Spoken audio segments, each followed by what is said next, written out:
আশা করি সকলে ভালো আছো। বাড়ির সকলের পছন্দের রেসিপি আবার আমি বানালাম। 2 বাটি চালের গুঁড়ো নিয়ে নিলাম। এটা বাজারের কেনা চালের গুঁড়ো। 1/4 টেবিল চামচ মতো লবণ দিয়ে দিলাম।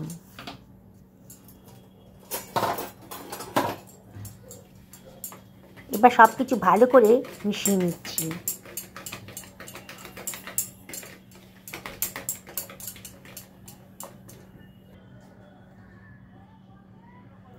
যে বাটি মাপের চালের গুঁড়ো নিয়েছি সেই বাটি মাপেরই 1 বাটি গরম জল নিয়ে নিলাম।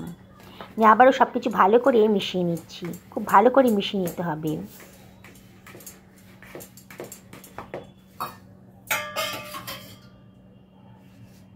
আবারও 1/2 বাটি মতো গরম জল দিয়ে দিলাম। দিয়ে আবারও সব কিছু ভালো করে মিশিয়ে নিচ্ছি।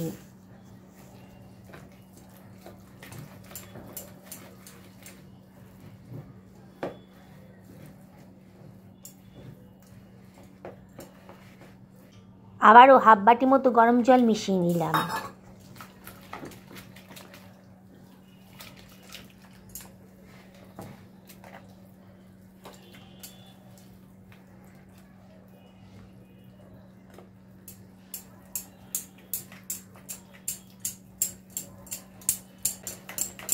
তিন থেকে 4 মিনিট ভালো করে ফেটিয়ে নিতে হবে।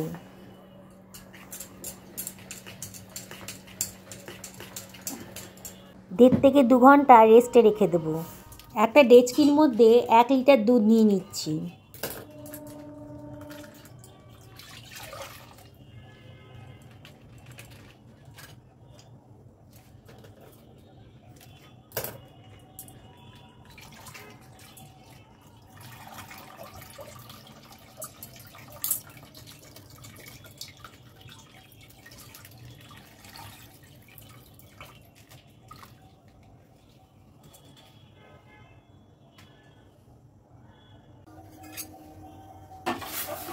দুধের ডেচকিটা গ্যাস ওভেনে বসিয়ে দিলাম। 2খানা ছোটো এলাচের দানা ফাটিয়ে দিয়ে দিলাম।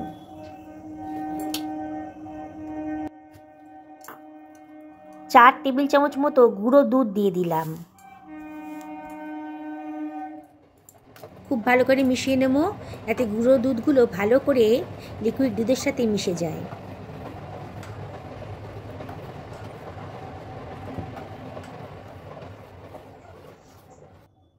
এবার 2 হাতা খেজুরের গুড় দিয়ে দিলাম।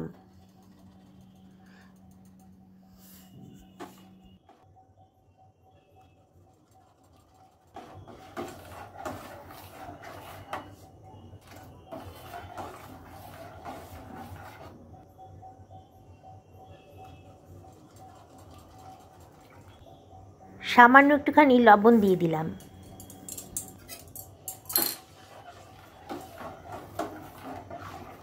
দুধটা বেশ ফুটে গেছে, বেশি ঘন করব না। এবার ঢাকা দিয়ে গ্যাস অফ করে রেখে দেবো।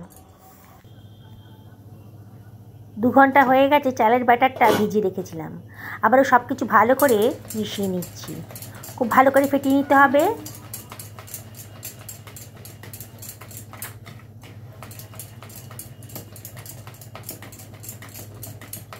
আমি আবারও 1/2 বাটি মতো গরম জল দিলাম। দিয়ে আবারও সব কিছু ভালো করে ফেটিয়ে নিচ্ছি।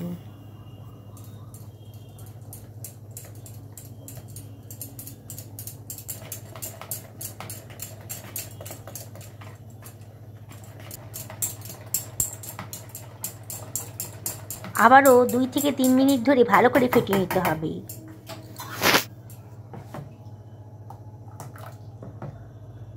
চালের ব্যাটারটা এরকম পাতলা হবে।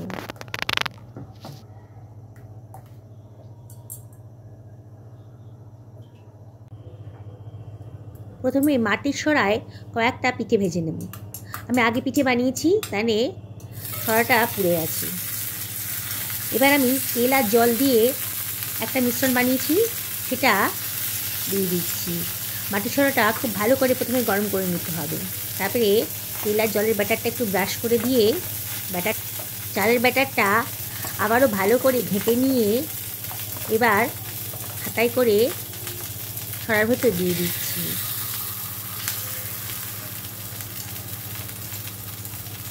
2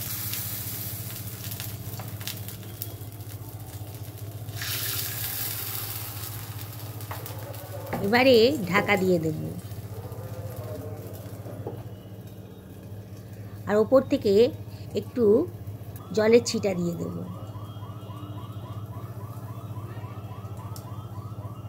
তাহলে পিঠেগুলো খুব নরম হবে আর ফুলো ফুলো হবে। মিনিট 3 বাদে পিঠেগুলো আমার হয়ে গেছে। একটা ছুরি দিয়ে নিচ থেকে একটু চাপ দিলেই পিঠেগুলো সুন্দরভাবে বেরিয়ে আসবে।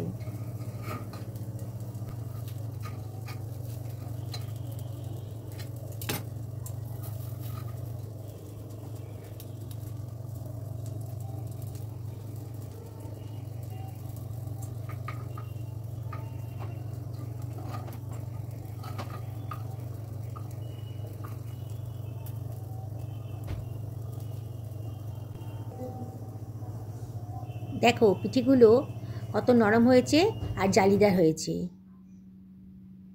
কত নরম হয়েছে হাত দিয়ে দেখাচ্ছি। এবার আমি কড়াইতে পিঠে ভেজে দেখাবো। রোজকার যে কড়াইতে আমরা রান্না করি সেই কড়াইতেই পিঠে ভেজে দেখাবো। প্রথমে তেল আর জলের যে মিশ্রণটা বানিয়েছিলাম সেটাকে একটু লাগিয়ে দিলাম। কড়াইটা খুব ভালো করে গরম করে নিয়েছি। আবারও হাতায় করে ব্যাটারটা দিয়ে দেবো। ব্যাটার দেবার আগে কিন্তু ভালো করে মিশ্রণটাকে ঘেটে নিতে হবে।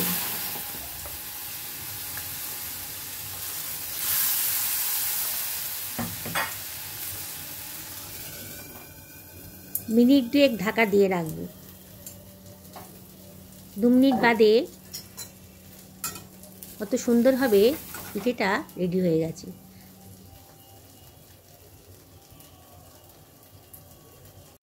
সমস্ত পিঠেগুলো রেডি হয়ে গেছে। দেখো কীরকম জালিদার হয়েছে আর কত সফট হয়েছে। মাটির সরা না থাকলে কড়াইতেও কিন্তু এই পিঠেগুলো বানিয়ে নিতে পারো।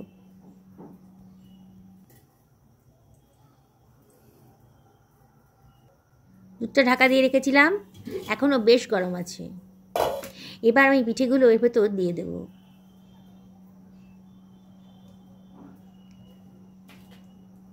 এই পিঠেগুলো 7-8 ঘন্টা দুধে ভিজালে পরে খুব ভালো লাগে খেতে।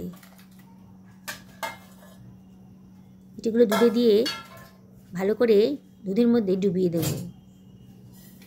যত ভিজবে ততই টেস্টি হবে। পিঠেগুলো সঙ্গে সঙ্গে খাওয়া যায় না, দুধে ভেজানোর পর এটা খাওয়া যায়।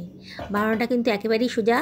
শীত শেষ হওয়ার আগে বাড়ির সবার পছন্দের রেসিপিটা আবারও বানিয়ে নিলাম। প্রায় 6 ঘন্টা হয়ে গেছে। 6 ঘন্টা পর আবার ফিরে এসেছি। পিঠেগুলো কিন্তু বেশ ফুলে বড় হয়ে গেছে। দেখো কত সুন্দর হয়েছে।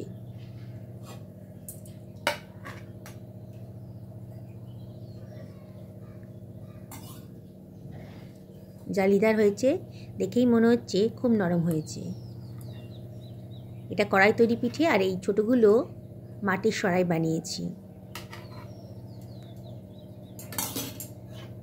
আমি একটা কেটে দেখাচ্ছি কতটা নরম হয়েছে। একেবারে নরম তুলতুলে।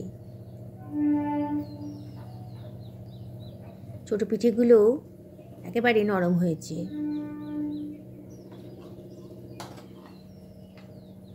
ভেতরটা একেবারে সফট। সকলে ভালো থেকো এই কামনাই করি।